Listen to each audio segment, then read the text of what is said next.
Hello everyone, welcome to my channel.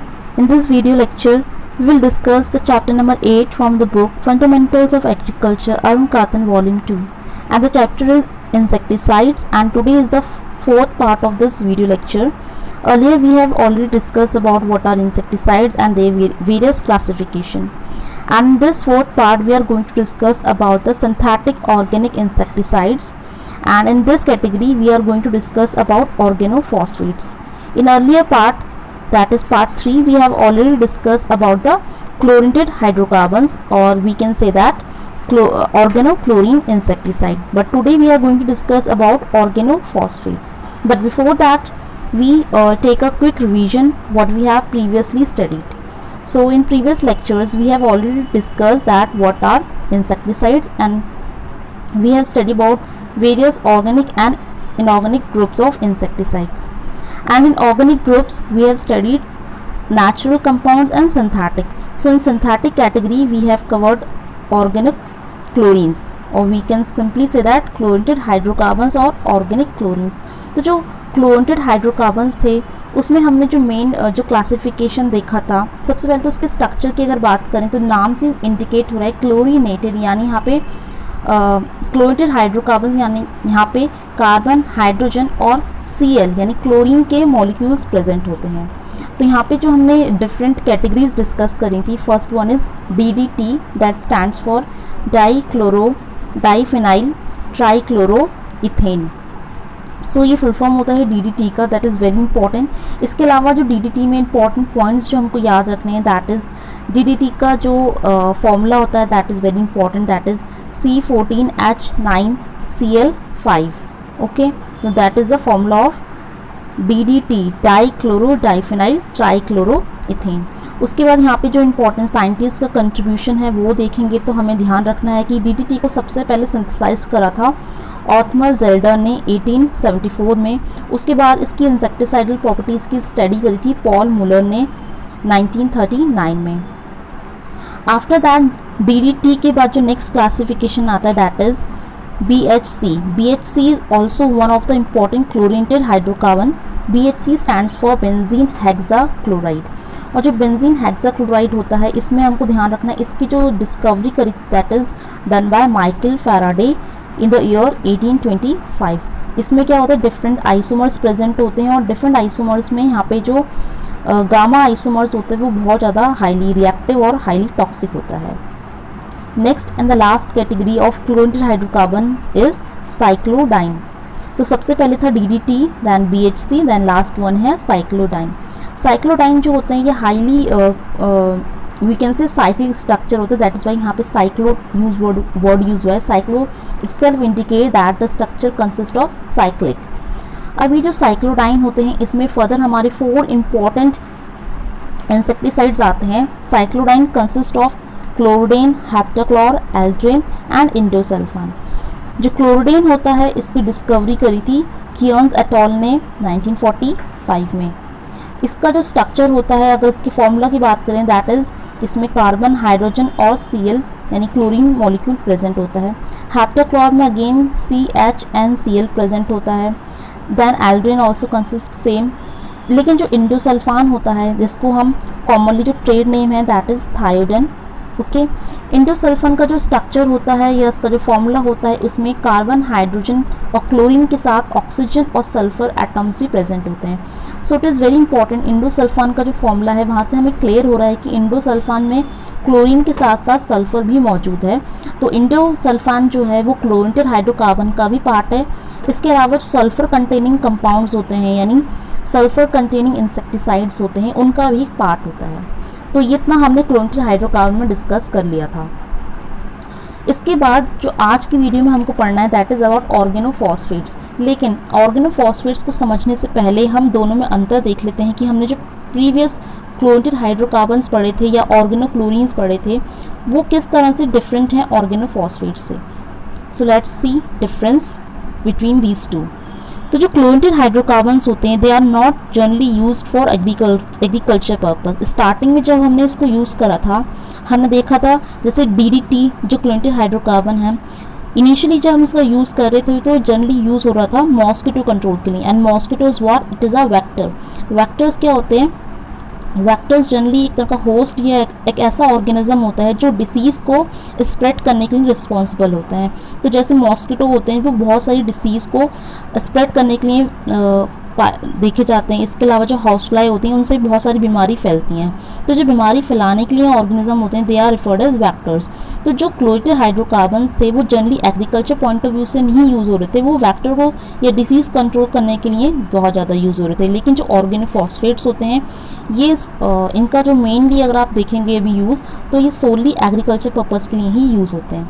Next difference है ऑर्गेनोक्लोरिनेटेड में दे persist in environment for more time.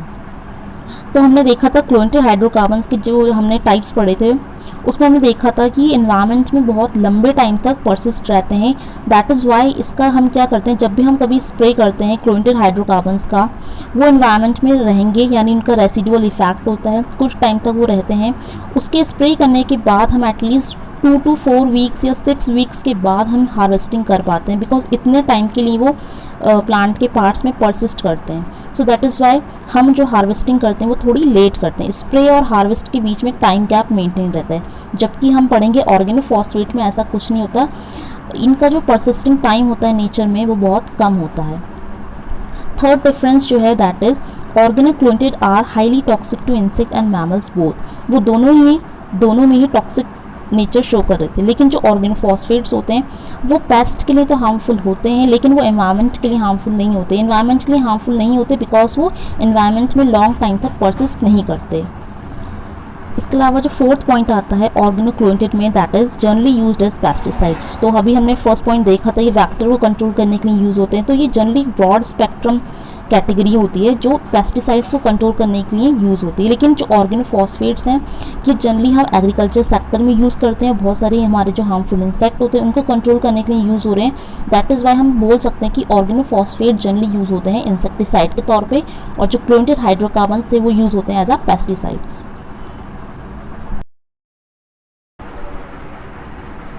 Now we are going to discuss about the organophosphorus insecticides in detail. So इसकी detail जानने में कुछ important points हमको याद रखने, that is the scientist who discovered these type of insecticides. So basically organophosphorus compounds और insecticides mainly discovered और developed by the scientist whose name is Gerhard Schrader in the year 1939। ये important point है कि किस scientist ने organophosphorus compounds या organophosphorus insecticides की discovery करी है, दैट इज़ गरहर्ड स्क्रेडर 1939 में। अब इन्होंने जो इंसेक्टिसाइड प्लांट में देखा उस इंसेक्टिसाइड का नाम जो है उन्होंने स्क्रेडर ही रख दिया था, बट ऐसा उसका केमिकल नेम कुछ और था। उसका केमिकल नेम था शॉर्ट में ओम्पा, दैट ओम्पा स्टैंड्स फॉर ऑक्टामिथाइल पायरोफॉस्फामाइड। और इसी का क्योंकि इन साइंटिस्ट ने स्क्रेडर ने ही इसकी डिस्कवरी करी है, तभी हम ओम्पा को स्क्रेडन से भी जानते हैं। इसके अलावा इन्होंने स्क्रेडर जो साइंटिस्ट हैं इन्होंने एक और चीज़ देखी, that is टीपा, that stand for tetra ethyl pyrophosphate. ये जो टैपा था यानी टेट्रा इथाइल पायरोफॉस्फेट था, इन्होंने जो उसकी डिस्कवरी करी थी, इन्होंने देखा कि एक बेस्ट सब्सटीट्यूट है फॉर निकोटिन। हमने देखा था जो प्लांट बेस्ड जो ऑर्गेनिक इंसेक्टिसाइड्स थे वहाँ पे हमने देखा जो निकोटिन होता है, निकोटिन का जो मेन सोर्स है वो कौन होता है, that is tobacco plant. Tobacco plants की जो लीव्स होती हैं वहाँ से निकोटिन एक्सट्रैक्ट करते हैं, and that is a natural form of insecticide which is obtained from a plant source. तो इसी का एक सब्स्टिट्यूट इन्होंने देखा टैपा। तो नाम याद रखना है, फॉस्फोरस में हमने ध्यान रखना है कि फॉस्फोरस इंसेक्टिसाइड की डिस्कवरी करी है गरहार्ड स्क्रेडर ने, और इन्होंने दो तरह के इंसेक्टिसाइड डेवलप करे थे, ओम्पा एंड टैपा। टैपा जो है वो निकोटिन का सब्स्टिट्यूट है। अब इसके बाद इसकी कुछ वर्किंग देख लेते हैं कि जो फॉस्फोरस इंसेक्टिसाइड्स होते हैं ये किस तरह से वर्क करते हैं। तो यहाँ पे हमारे पास एक इंसेक्ट के अंदर एक एंजाइम होता है, इंसेक्ट्स कह सकते हैं या फिर जितने भी हायर ऑर्गेनिजम्स होते हैं जैसे हायर एनिमल्स होते हैं उनके अंदर एक एंजाइम होता है कोलिन एस्ट्रेस एंजाइम। ये जो कोलिन एस्ट्रेस एंजाइम होता है ये प्रॉपर नर्वस सिस्टम में फंक्शनिंग के लिए बहुत ही इंपॉर्टेंट होता है। So this choline esterase is very important for the proper functioning of the nervous system. अब जो ऑर्गेनोफॉस्फेट होते हैं ये बेसिकली क्या करते हैं, एक कोलिन एस्ट्रेस की वर्किंग के साथ प्रॉब्लम कॉज करते थे। ये जो होते हैं ये हमारे कंबाइन होते हैं acetyl choline esterase. Acetyl choline esterase के संग कंबाइन हो जाता है। उसके बाद क्या होता है, जो प्रॉपर नर्वस फंक्शन होता है वो डिस्टर्ब हो जाता है। इंसेक्ट की बॉडी में एसिटिल कोलिन का एक्यूमुलेशन होने लगता है। जो कोलिन एस्ट्रेस होते हैं वो प्रॉपर वर्क नहीं कर पाएंगे, तो जो एसिटिल कोलिन होता है वो इंसेक्ट की बॉडी में एक्यूमुलेट होने लगता है, जिसके कारण जो इंसेक्ट्स होते हैं उनमें पैरालिसिस या सडन डेथ वाले सिम्टम्स आने लगते हैं, यानी प्रॉपर उनका नर्वस सिस्टम काम नहीं कर पाता। तो ये इस तरह से कह सकते हैं नर्व पॉइजन होते हैं। तो जितने भी हमारे ऑर्गेनोफॉस्फेट्स होते हैं वो एक तरह का नर्व पॉइजन होते हैं जो प्रॉपर नर्वस सिस्टम को अफेक्ट करते हैं। इसके बाद यहाँ पे कुछ जनरल पॉइंट्स हैं, जैसे जितने भी ऑर्गेनिक फॉस्फेट इंसेक्टिसाइड्स होते हैं, जब भी हम उनको स्प्रे करते हैं तो सॉइल में मॉइस्चर होना चाहिए। तो इट इज़ वेरी इंपॉर्टेंट कि हमें फर्स्ट एक प्री इरिगेशन अप्लाई करना है, उसके बाद हमको इंसेक्टिसाइड का स्प्रे करना है और इसका प्रॉपर स्प्रे करना होता है, ठीक है। देन नेक्स्ट जो इम्पोर्टेंट यहाँ पे है, जो ये डिटेल्स हैं, ये हमने बेसिक डिटेल्स जो हमने अभी डिस्कस करी थी कि ये वाइड स्पेक्ट्रम पेस्टिसाइड्स होते हैं, इनका परसिस्टेंस बहुत कम होता है, ये एनवायरनमेंट में बहुत कम ड्यूरेशन के लिए परसिस्ट करते हैं, ठीक है। और ये एनिमल्स और जो एनवायरनमेंट है उनके लिए टॉक्सिक नहीं है। तो ये डिटेल्स हमने अभी डिस्कस कर ही ली हैं। तो अब हम डिस्कस करेंगे जो मेन हमारे जो इम्पॉर्टेंट एग्जांपल्स होते हैं ऑर्गेनोफॉस्फेट इंसेक्टिसाइड में। जो पहला एग्जांपल है दैट इज़ फॉस्फोमिडॉन, जिसका ट्रेड नेम है डाइमेक्रॉन। अब ये जो हम फॉस्फोरस बेस्ड इंसेक्टिसाइड्स पढ़ रहे हैं आज, यहीं पे हमारे जो सल्फ़र इंसेक्टिसाइड्स हैं वो भी कवर हो जाएंगे। तो हमें सल्फ़र इंसेक्टिसाइड्स के लिए अलग से नहीं पढ़ना पड़ेगा, हम यहीं पे सल्फ़र वाले इंसेक्टिसाइड्स को भी कंबाइनली स्टडी कर सकते हैं। तो जो पहली ऑर्गेनोफॉस्फेट कंपाउंड में जो पहला कंपाउंड है B1 दैट इज़ फॉस्फोमिडॉन, क्या इसमें सल्फ़र होता है? सो यहाँ पे हमारा आंसर है नो, यहाँ पे सल्फ़र प्रेजेंट नहीं होता। अगर हम इसका स्ट्रक्चर देखेंगे फॉर्मूला, तो यहाँ पे सल्फ़र प्रेजेंट नहीं है। यहाँ पे कार्बन है, हाइड्रोजन है, ऑक्सीजन है, इवन नाइट्रोजन प्रेजेंट है और फॉस्फोरस तो है बिकॉज नाम ही है फॉस्फो। तो यहाँ लेकिन यहाँ पे सल्फ़र प्रेजेंट नहीं है, तो हम इसको सल्फ़र इंसेक्टिसाइड नहीं मान सकते। लेकिन यहाँ पे हम आगे डिस्कस करेंगे और भी कई ऐसे एग्जाम्पल्स जहाँ पे सल्फ़र मौजूद होगा। तो यहाँ पे जो हमारा पहला है दैट इज़ फॉस्फोमिडॉन। अब जो फॉस्फोरस बेस्ड इंसेक्टिसाइड्स होते हैं उनको याद रखने का एक बहुत ही अच्छा ट्रिक है, क्योंकि उनके नाम में फॉस्फो आएगा। तो यहाँ पे उनके नाम में अगर फॉस्फो आ रहा है या मेटा आ रहा है, मैट या मेटा, तो आप ध्यान रखना कि वो उनमें फॉस्फोरस पाया जाता है और ये फॉस्फोरस इंसेक्टिसाइड्स हैं। तो पहला है हमारा है फॉस्फोमिडॉन, इसके नाम में फॉस आ रहा है, तो यहाँ से क्लियर है कि यहाँ पे फॉस्फोरस प्रेजेंट है, बट यहाँ पे सल्फ़र प्रेजेंट नहीं है। अब यहाँ पे हम फॉस्फोमिडॉन के बारे में कुछ इंपॉर्टेंट डिटेल देखते हैं, जैसे ये सिस्टमिक इंसेक्टिसाइड है। सिस्टमिक इंसेक्टिसाइड्स का मतलब ये प्लांट के सिस्टम में अच्छे से एब्जॉर्ब हो जाएगा, यानी इनके वैस्कुलर बंडल्स जो है वहाँ पे भी अच्छे से प्लांट की लीव्स वगैरह में सब जगह पे सिस्टम में फैल जाएगा। और जैसे कोई इंसेक्ट उस पर्टिकुलर पार्ट को खाएगा तो वो इंसेक्टिसाइड जो है वो प्लांट के थ्रू इंसेक्ट की बॉडी में एंटर कर जाएगा और फिर उसके नर्वस सिस्टम को डिस्टर्ब कर देगा। नेक्स्ट पॉइंट है वाटर सॉल्युबल होता है, दैट इज़ वेरी इंपॉर्टेंट। अगर हम फॉस्फोमिडॉन इंसेक्टिसाइड को फील्ड में स्प्रे करेंगे वाटर के साथ, तो ये ईजिली जो है वाटर में जल्दी से घुल जाते हैं। इनफैक्ट जितने भी फॉस्फोरस इंसेक्टिसाइड्स होते हैं ऑर्गेनोफॉस्फोरस कंपाउंड, ये वाटर में ईजिली अच्छे से डिज़ोल्व हो जाते हैं। इसके बाद ये है कि अल्ट्रा लो वॉल्यूम, ये हम कभी नेक्स्ट डिस्कस करेंगे जब हम स्प्रे वॉल्यूम्स के बारे में पढ़ेंगे, तो ये पॉइंट अभी हम यहाँ पे स्किप कर देंगे। इसके बाद जो और इम्पॉर्टेंट डिटेल है दैट इज़ एल्कलीन मीडियम में हम इसको यूज़ नहीं कर सकते, दैट इज़ वेरी इंपॉर्टेंट। जितने भी ऑर्गेनोफॉस्फोरस होते हैं इनको हम एल्कलीन कंडीशन में, जैसे हमारे एल्कलीन फंजीसाइड्स हैं या एल्कलीन इंसेक्टिसाइड्स हो गए दूसरे, उनके संग हम इसको स्प्रे नहीं कर सकते, that is very important because इनमें रिएक्शन हो जाएगी जिसकी वजह से जो फॉस्फोमिडॉन का एक्शन होना है, इफ़िशियंसी है, वो रिड्यूस हो जाती है। तो दैट इज़ वाई हम इनको एल्कलीन कंपाउंड से एल्कलीन मीडियम के साथ स्प्रे नहीं करते हैं। इसके बाद अगेन यहाँ पे भी साइंटिस्ट आ गए। सबसे पहले तो हमने साइंटिस्ट में पढ़ा कि ऑर्गेनोफॉस्फोरस जो इंसेक्टिसाइड उनकी खोज किसने करी, तो उनकी डिस्कवरी करी थी गेरार्ड स्क्रेडर ने। लेकिन हम यहाँ जो पहली एग्जांपल पढ़ रहे हैं फॉस्फोमिडॉन, तो फॉस्फोमिडॉन की जो डिस्कवरी है या सिंथेसाइज है वो किसने करा है, तो वो करा था ई ब्रेगर ने 1955 में, दैट इज़ वेरी इंपॉर्टेंट। ये है साइंटिस्ट का नाम ई ब्रेगर। 1955 में इन्होंने इसकी डिस्कवरी करी थी, लेकिन इसके बाद इनकी सिंथेसिस करने के बाद इसके अंदर जो इंसेक्टिसाइडल प्रॉपर्टीज़ थी उनकी जो डिस्कवरी करी थी, यानी इंसेक्टिसाइडल प्रॉपर्टीज़ के बारे में जो बताया था वो किसने बताया था? बचमैन एंड मेयर हसन ने। अब ये कौन कौन से पेस्ट को कंट्रोल करते हैं? तो जितने भी हमारे सकिंग पेस्ट होते हैं, लीफ माइनर, और कुछ माइट्स को भी कंट्रोल करते हैं। माइट्स को कंट्रोल करने वाले जो केमिकल्स होते हैं दे आर नोन एज एक्रेरीसाइड्स। तो ये एक तरह का एक्रेरीसाइड्स की तरह भी परफॉर्म कर सकते हैं। तो यहाँ पे आपको साइंटिस्ट लर्न होना चाहिए। देन नेक्स्ट एग्जाम्पल आते हैं अपने डाइक्लोरोवॉस पे। तो डाइक्लोरोवॉस में अगेन यहाँ पे फॉस तो नहीं आ रहे, बट आपको याद रखना है dichlorvos is the example of phosphorus containing insecticide, और उसका जो कॉमन नाम है दैट इज नुवान। क्या यहाँ पे सल्फर प्रेजेंट है? तो अगेन सल्फर यहाँ पे भी प्रेजेंट नहीं है। ओके, अब इसकी कुछ इंपॉर्टेंट डिटेल देख लेते हैं। तो ये कॉन्टैक्ट इंसेक्टिसाइड सिस्टमिक है और कुछ फ्यूमिगेशन प्रॉपर्टीज़ भी इसके अंदर होती हैं। इससे पहले जो हमने फॉस्फोमिडॉन देखा वो सिर्फ सिस्टमिक था, लेकिन जो डाइक्लोरोवॉस है उसमें तीनों तरह के करेक्टर्स शो हो रहे हैं। और यहाँ पे क्या होता है? नॉकडाउन इफेक्ट हो जाता है, यानी सडन डेथ जो है इंसेक्ट की वो यहाँ पे देखी जाती है। इसको किसने डेवलप करा था? 1951 में सीबा कंपनी में इसको डेवलप करा था। ये भी जो नॉर्मली हमारे हाउस होल्ड पेस्ट होते हैं, हाउस होल्ड पेस्ट में हमारे कौन कौन से एग्जाम्पल्स आते हैं? फॉर एग्जाम्पल जैसे हाउस होल्ड पेस्ट में हमारी हाउस फ्लाई हो गए, कॉकरोचेस हो गए, इस तरह के जो हाउस होल्ड पेस्ट होते हैं नॉर्मली वहाँ पे हम डाइक्लोरोवॉस का यूज़ करते हैं टू कंट्रोल दैम। इसके अलावा जितने भी लेपिडोप्टेरा लार्वा होते हैं, सकिंग पेस्ट, ये उन सब में भी इक्वली इफेक्टिव होता है। नेक्स्ट जो डिटेल है यहाँ पे दैट इज हम पढ़ेंगे, थर्ड वन है दैट इज ट्राइक्लोरोफॉन। क्या ट्राइक्लोरोफॉन में सल्फर प्रेजेंट है? तो अगेन यहाँ पे भी सल्फर नहीं प्रेजेंट है, ये भी ध्यान रखना है, सल्फर यहाँ प्रेजेंट नहीं है। ये फॉस्फोरस कंटेनिंग ऑर्गेनिक इंसेक्टिसाइड है। इसकी डिस्कवरी किसने करी थी? तो उसको डिस्कवर करा था, ये प्रिपेयर करा था लॉरेंस ने। ठीक है, लॉरेंस ने इसको प्रिपेयर करा था, लेकिन इसको इंट्रोड्यूस करा है बियर ने 1952 में। ध्यान रखना है इंट्रोड्यूस किसने करा है, प्रिपेयर किसने करा है। अब इसका जो मोड ऑफ एक्शन है वो क्या है?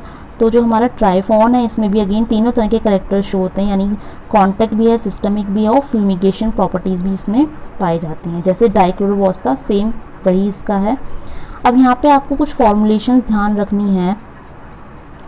जैसे इंसेक्टिसाइड्स जो होते हैं उसमें हमें फॉर्मुलेशंस ध्यान रखनी है। फॉर्मुलेशंस के बारे में हम डिटेल में कभी नेक्स्ट वीडियो में चर्चा करेंगे कि फॉर्मुलेशन क्या होती है, ये डीपी क्या है, ईसी क्या है, जीआर क्या होता है।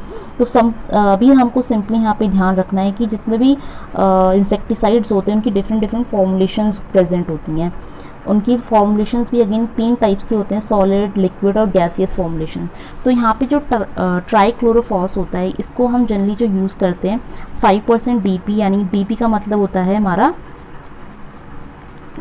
जो ड्राई पाउडर्स होते हैं दैट इज़ ड्राई पाउडर, और ईसी जो है हमारा इमल्सिफाई कंसनट्रेट होता है, जीआर मतलब ग्रैन्यूल्स होते हैं जो सॉलिड फॉर्म को डिनोट करता है।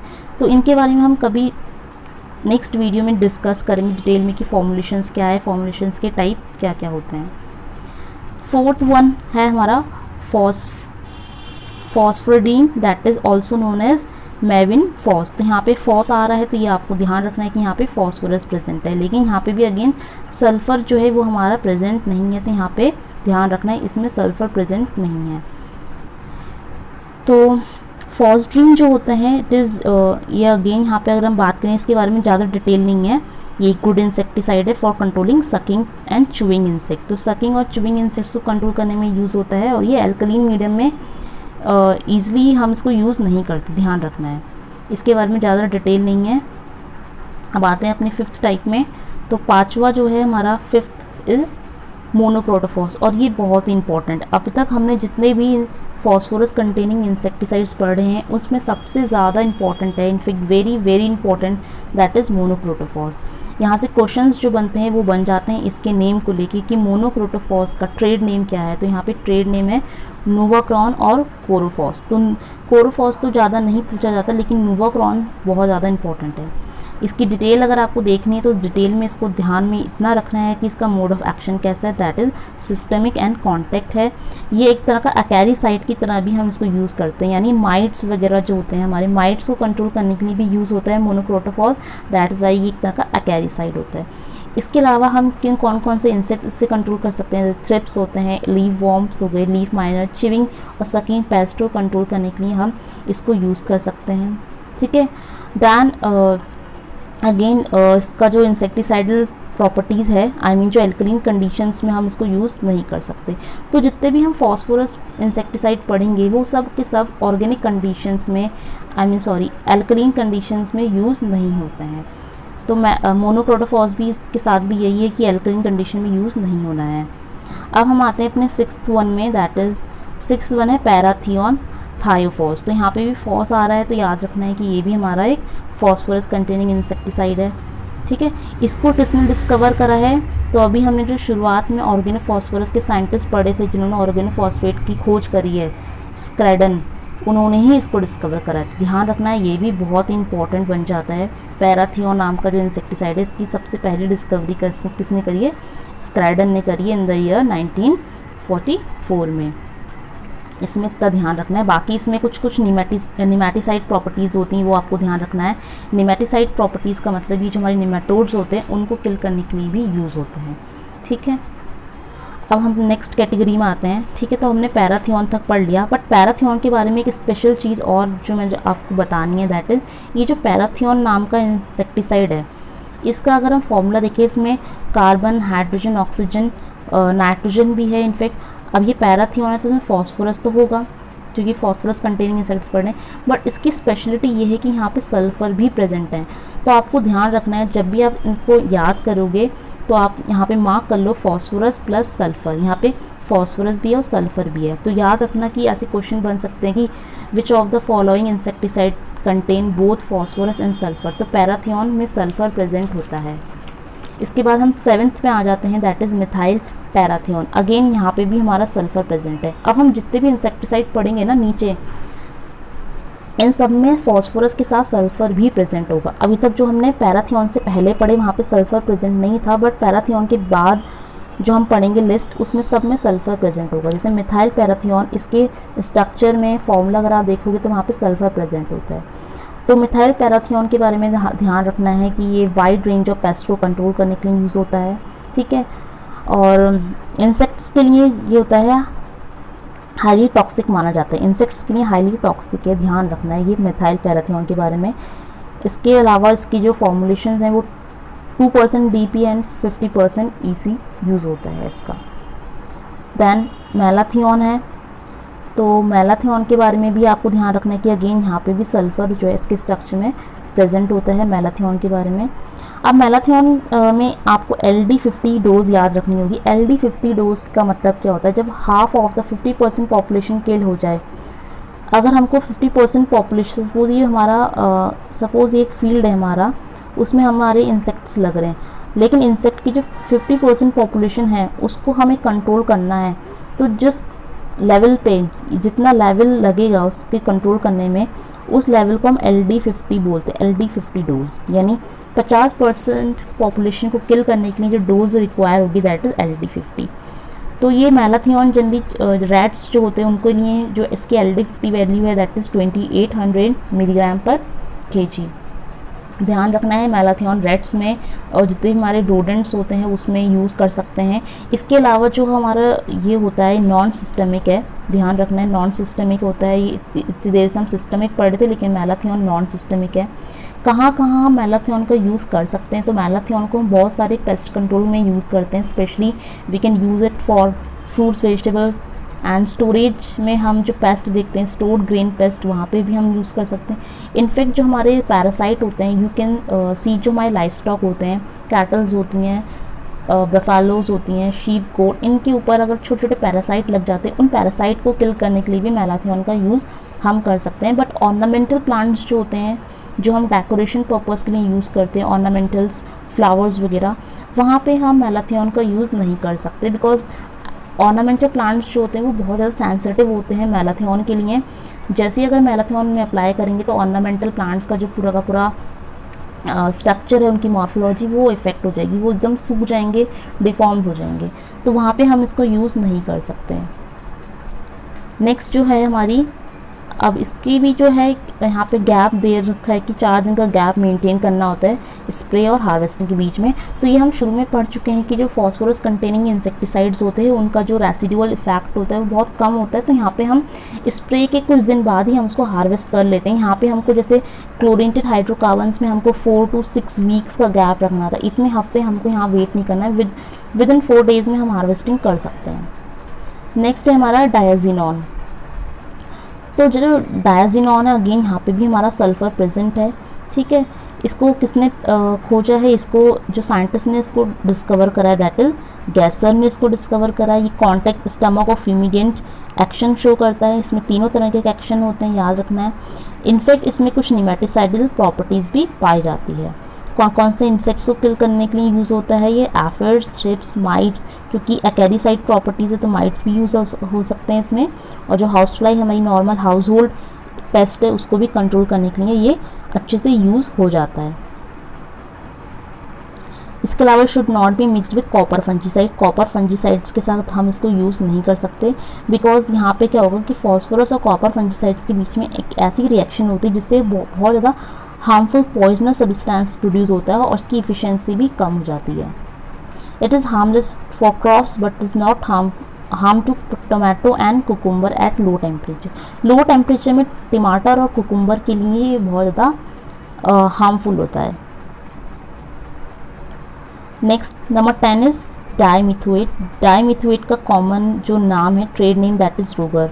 ये भी इंपॉर्टेंट है। जैसे अभी तक हमने मोनोक्रोटोफॉस देखा था जो वेरी इंपॉर्टेंट में आता है, वैसे ही हमारा डाइमिथोएट जो है रोगर, ये भी बहुत इंपॉर्टेंट है। यहाँ से इसके ट्रेड नेम से क्वेश्चन बन जाएगा कि इसका ट्रेड नेम क्या है। आफ्टर दैट इसकी डिस्कवरी 1956 में करी है, ठीक है। इसमें इंसेक्टिसाइडल प्रॉपर्टी के साथ साथ कुछ एक्रेडिसाइडल प्रॉपर्टीज़ भी देखी जाती है और ये मेनली यूज़ होता है सकिंग, और जो हमारी सकिंग पेस्ट होते हैं वहाँ पे, साथ में जो लाइस और इन्फेस्ट्रेटिंग पोल्ट्रीज़ होती हैं, यानी जो हमारी पोल्ट्रीज़ होती हैं वहाँ पे जो कीड़े उनको लग जाते हैं, लाइस मीन्स जो जुएँ होती हैं, उनको भी कंट्रोल करने के लिए हम यूज़ कर सकते हैं। एल्कलीन कंडीशन में अगेन इसका यूज़ नहीं है, जैसे कि अब तक हम सब में पढ़ते आ रहे हैं। और उसकी जो फॉर्मुलेटेड डोज होती है that is 30% EC emulsifying concentration में हम इसका यूज़ करते हैं। Down the next one is thimet 4-8। Thimet का जो क्वेश्चन बन सकते हैं वो इसके ट्रेड नेम से बनते हैं। इसका ट्रेड नेम क्या है, तो यहाँ पे जो इंपॉर्टेंट है वो 4-8 है। इसके बाद इसका मोड ऑफ एक्शन अगर देखें तो इसमें कॉन्टैक्ट भी है, सिस्टमिक भी है। इसके अलावा इसमें कुछ एक्रेडिसाइड और निमेटिसाइड प्रॉपर्टीज़ भी मौजूद होती हैं। इसका अगर फॉर्मुलेशन की बात करें 10% G यानी ग्रैन्यूल्स की फॉर्म में पाया जाता है। ग्रैन्यूल्स को हम कैपिटल G लिखते हैं, 10% G। नेक्स्ट है 12th one is Metasystox. Metasystox को मिथाइल डिमेटॉन के नाम से भी जाना जाता है। अगेन यहाँ पे भी सल्फर प्रेजेंट है। It is systemic insecticide effective against sucking paste. तो सिस्टमिक है, सकिंग पेस्ट के लिए हम इसको यूज़ करते हैं। उसकी जो डोज है दैट इज़ फॉर्मुलेशन है 25% EC। 13th one is chlorfenvinphos. Chlorfenvinphos के बारे में अगर हम देखें तो यहाँ पे थोड़ा सा चेंज है। अभी तक हम सब में सल्फ़र देख रहे थे, लेकिन जो क्लोरफेनवीफॉस है ये थोड़ा सा स्पेशल है क्योंकि यहाँ पे सल्फ़र प्रेजेंट नहीं है। ध्यान रखना है, इसके फॉर्मूले में क्लोरफेनवीफॉस की जो फॉर्मूला अगर आप देखोगे इसमें सल्फ़र प्रेजेंट नहीं होता। तो ये एक इन्फॉर्मेशन आपको ध्यान रखनी है। अब नेक्स्ट हमें पढ़ना है यहाँ पे वो क्या इंपॉर्टेंट है। इसकी डिस्कवरी किसने करी है, तो उसकी डिस्कवरी करी है कैम्ब्रेलिन नाम के साइंटिस्ट ने करी है। कैम्ब्रेलिन एट ऑल 1962 में इसको डिस्कवर करा है, ठीक है, ध्यान रखना है। इसके अलावा it use to control root flies, cutworms, यानी जो सॉइल में इंसेक्ट प्रेजेंट होते हैं उनको भी ये किल करने के लिए यूज़ होता है। जो कटवॉर्म होता है ये क्या करता है, मिट्टी के अंदर रहता है और मिट्टी के अंदर ही प्लांट्स का डैमेज कॉज करता है। तो हम इसको सॉइल ट्रीटमेंट के लिए यूज़ करते हैं at the rate of 2 to 4 kg AI per hectare. इसके अलावा ये स्टैम बोरर को भी कंट्रोल करता है। लीफ हॉपर हो गया, लीफ बीटल को कंट्रोल करने के लिए यूज़ होता है। और इसका जो फॉर्मुलेशन है इंडिया में दैट इज़ 10% G। तो ग्रैन्यूल्स को हम G लिखते हैं, बट यहाँ पे GR लिखा है। तो GR बहुत पहले लिखा जाता था, लेकिन आज के डेट में हम सिर्फ इसको कैपिटल G से डिनोट करते हैं। GR बहुत ज़्यादा आउटडेट हो चुका है, अपडेट वर्जन है इसका capital G। Next 14th one is chlorpyrifos. ये भी बहुत इंपॉर्टेंट इंसेक्टिसाइड है जिसमें सल्फ़र पाया जाता है। क्लोरोपाइरीफॉस की बात करते हैं। क्लोरोपाइरीफॉस को क्रीगर एट ऑल ने डिस्कवर करा था 1965 में। किस किस के लिए हम यूज़ कर सकते हैं? अगेन ये हम यूज़ करते हैं सकिंग, च्यूइंग पेस्ट और जो हमारे नॉर्मल हाउस होल्ड पेस्ट होते हैं वहाँ पे हम यूज़ करते हैं। साथ में मॉस्किटो लार्वा के कंट्रोल में भी हम क्लोरोपाइरीफॉस का यूज़ कर सकते हैं। इसकी जो फॉर्मुलेशंस है, बहुत सारी फॉर्मुलेशंस में ये प्रेजेंट होता है। 20% EC, 10% G and 1.5% DP। In formulations में क्लोरोपाइरीफॉस मौजूद होता है। नेक्स्ट है फॉसलोन, जोनोल भी बोलते हैं इसको, फोसलोन को जोनोल बोलते हैं। ये कुछ खास इंपॉर्टेंट नहीं है। ये नॉन सिस्टमिक है, कॉन्टैक्ट इंसेक्टिसाइड है, साथ में इसमें कैरिसाइडल प्रॉपर्टीज़ भी होती हैं। ये जनरली हम यूज़ करते हैं कॉटन क्रॉप्स में बहुत ज़्यादा। इसके अलावा ये है बीज के लिए सेफ़ है, नेचुरल एनिमीज़, ठीक है, नॉर्मल इन्फॉर्मेशन है। पर्टिकुलरली कॉटन में यूज़ हो रहा है, ध्यान रखना। और उसकी जो फॉर्मुलेशन है 4% डस्ट को हम इस तरह भी लिख सकते हैं और डस्ट को हम कैपिटल D भी लिखते हैं। 4% डस्ट और 35% EC की फॉर्म में ये पाया जाता है।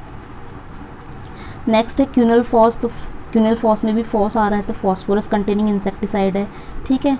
तो क्यूनलफॉस के बारे में आपको ध्यान रखना है इसकी डिस्कवरी। तो इसकी डिस्कवरी है वो 1969 में स्किमेट और हमन नाम के दो साइंटिस्ट ने करी है। ध्यान रखना है 1969 में स्किमेट और हमन, ये दो साइंटिस्ट हैं। अब हर किसी इंसेक्टिसाइड के साइंटिस्ट आपको ध्यान में रखने होंगे, लेकिन जो इंपॉर्टेंट इंसेक्टिसाइड्स है उन्हीं का ध्यान में रखना है।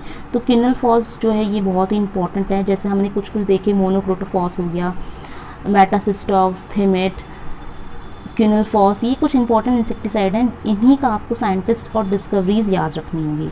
इसके अलावा जो क्यूनलफॉस में इंपॉर्टेंट है वो क्या है, इसका मोड ऑफ एक्शन आपको ध्यान रखना है। जो क्यूनलफॉस होता है वो हमारा कॉन्टैक्ट भी है, सिस्टमिक भी है, ठीक है, सॉरी स्टमक है, कॉन्टैक्ट एंड स्टमक पॉइजन होता है। और एज अकैरिसाइड भी हम इसका यूज़ कर सकते हैं।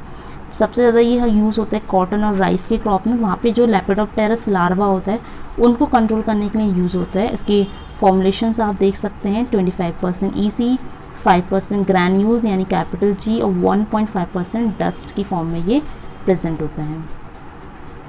नेक्स्ट है triazophos. Triazophos is a broad spectrum insecticide और अकैरिसाइड। इसमें कॉन्टैक्ट और स्टमक एक्शन होता है। लेपिडोप्टेरस लार्वे को कंट्रोल करने के लिए यूज़ होता है अगेन, और इसकी फॉर्मुलेशन है 20% EC एंड 40% EC। प्रोपिटेमफॉस। प्रोपिटेमफॉस में आपको ध्यान रखना है इसकी जो लॉन्ग रेसिडुअल एक्टिविटी होती है, इसमें जो रेसिडुअल एक्टिविटी होती है सबसे लंबी होती है, यानी लंबे टाइम तक जो है इन्वायरमेंट में परसिस्ट करता है। बाकी जो हमने पढ़ा था उनकी रेसिडुअल एक्टिविटी थी वो बहुत कम होती है, लेकिन इसकी रेसिडुअल एक्टिविटी ज़्यादा होती है। मोड ऑफ एक्शन क्या है इसका, कॉन्टैक्ट और स्टमक होता है।